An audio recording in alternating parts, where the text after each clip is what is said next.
इस दुनिया में कर्म को मानने वाले लोग कहते हैं कि भाग्य कुछ नहीं होता, और भाग्यवादी लोग कहते हैं किस्मत में जो कुछ लिखा है वही होकर रहता है। यानी इंसान कर्म और भाग्य इन दोनों बिंदुओं की धुरी पर ही घूमता रहता है और एक दिन इस संसार को अलविदा कह करके चला जाता है। प्यारे सज्जनों, भाग्य और कर्म को अच्छे से समझने के लिए हमारे धर्म ग्रंथों में अनेक उदाहरण दिए गए। एक बार देवर्षि नारद जी बैकुंठ धाम को गए। वहाँ उन्होंने भगवान विष्णु को नमन किया। नारद जी ने भगवान विष्णु से कहा, प्रभु, पृथ्वी पर अब आपका प्रभाव कम हो रहा है। धर्म पर चलने वाले लोगों को कोई अच्छा फल नहीं मिलता और जो पाप कर रहे हैं उनका भला हो रहा है। तब भगवान विष्णु ने कहा, ऐसा नहीं है देवर्षि नारद जी, जो भी हो रहा है सब नियत के जरिए ही हो रहा है। नारद जी बोले, प्रभु, मैं तो देख कर आ रहा हूँ, पापियों को अच्छा फल मिल रहा है और भला करने वालों को, धर्म के रास्ते पर चलने वालों को बुरा फल मिल रहा है। भगवान ने कहा, अगर कोई ऐसी घटना हो तो हमें बताओ। नारद जी ने कहा, प्रभु, अभी मैं एक जंगल से आ रहा हूँ। वहाँ पर एक गाय दलदल में फंसी हुई थी। कोई उसे बचाने वाला नहीं था। तभी एक चोर उधर से गुजरा। गाय को फंसा हुआ देख कर भी वो वहाँ नहीं रुका और उस पर पैर रख करके उस दलदल को लांघ करके निकल गया। आगे जा करके चोर को सोने की मोहरों से भरी एक थैली मिली। थोड़ी देर के बाद वहाँ से एक वृद्ध साधु गुजरा। उसने उस गाय को बचाने की बहुत कोशिश की। पूरे शरीर का जोर लगा करके उस गाय को उसने बचा लिया। लेकिन मैंने देखा कि गाय को दलदल से निकालने के बाद जब वो साधु आगे गया तो एक गड्ढे में गिर गया। प्रभु, बताइए ये कौन सा न्याय है? नारद जी की बात सुन लेने के बाद प्रभु बोले, ये सही ही हुआ।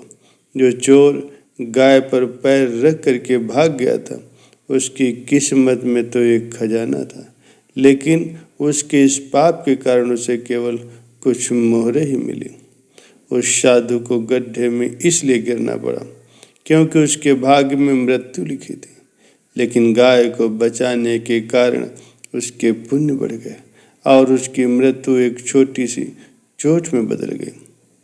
प्यारे सज्जनों, इंसान के कर्म से उसका भाग्य तय होता है।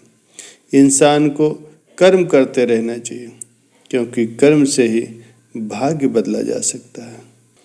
प्यारे सज्जनों, भगवान के लिए सब कुछ संभव है। भाग्य और कर्म दोनों का ही महत्व है। पुरुषार्थ को कभी भी कम नहीं समझना चाहिए। आसक्ति पूर्वक और फल की इच्छा से किए हुए कर्मों का फल अवश्य रूप से भोगना पड़ता है, या तो इस जन्म में या फिर अगले जन्म में। ये फल अच्छा है जो हमारे अनुकूल है और बुरा है जो हमें कष्टदायक या प्रतिकूल प्रतीत होता है। इन दोनों अच्छे और बुरे का मिश्रण होता है जीवन। वर्तमान में जो हम कर्म कर रहे हैं वो क्रियमाण कर्म है। इस जन्म में या इससे पूर्व के अन्य जन्मों में जो भी हमने कर्म किए हैं वो संचित कर्म कहलाते हैं।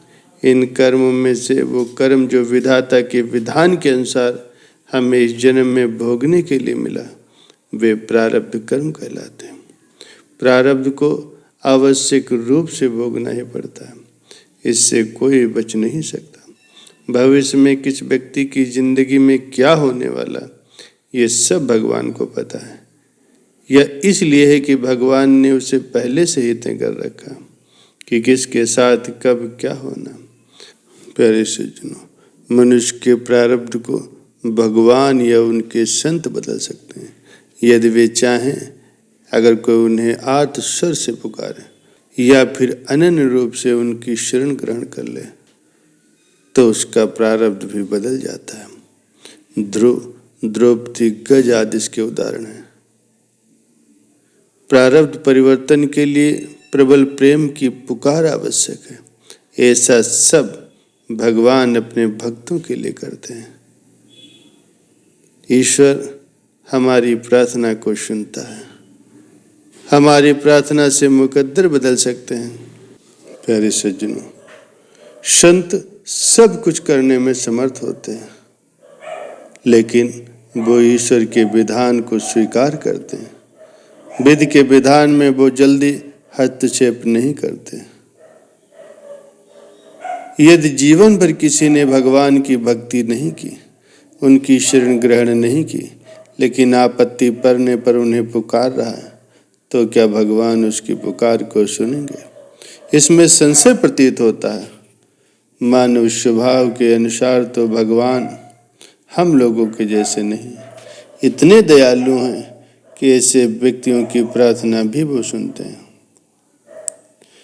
गीता में भगवान श्री कृष्ण इस प्रकार के भक्तों का भी उद्धार करते हैं।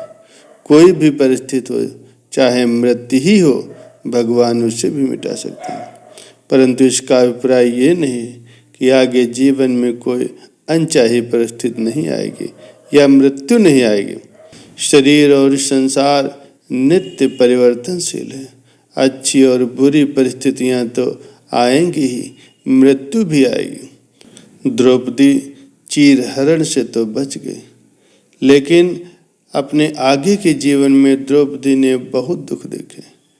प्यारे सज्जनों, जो संत भगवान को प्राप्त कर चुके हैं, उन्होंने हमें ये सीख दी है कि भगवान से अनित्य वस्तु या परिस्थिति न मांगो। भगवान से तो उनका प्रेम, उनकी भक्ति ही मांगनी चाहिए। भक्ति मिलने के बाद तो भगवान भी हमारी चरण धूल के लिए तरसते हैं। प्यारे सज्जनों, भगवान सब कुछ करने में समर्थ है, सब पदार्थ देने में समर्थ है, सब मनोरथ पूर्ण करने में सक्षम है। प्रारब्ध को भी टाल सकते हैं, लेकिन नाशवान वस्तु, व्यक्ति या परिस्थिति मांगने से क्या फायदा? प्रभु से धन क्या मांगना, एक दिन ही समाप्त हो जाएगा। मृत्यु क्या टालना, ये तो फिर भी आएगी। समझदारी इसी में है, प्रभु से कुछ न मांगो। घोर विपत्ति आने पर भी उससे न भागें।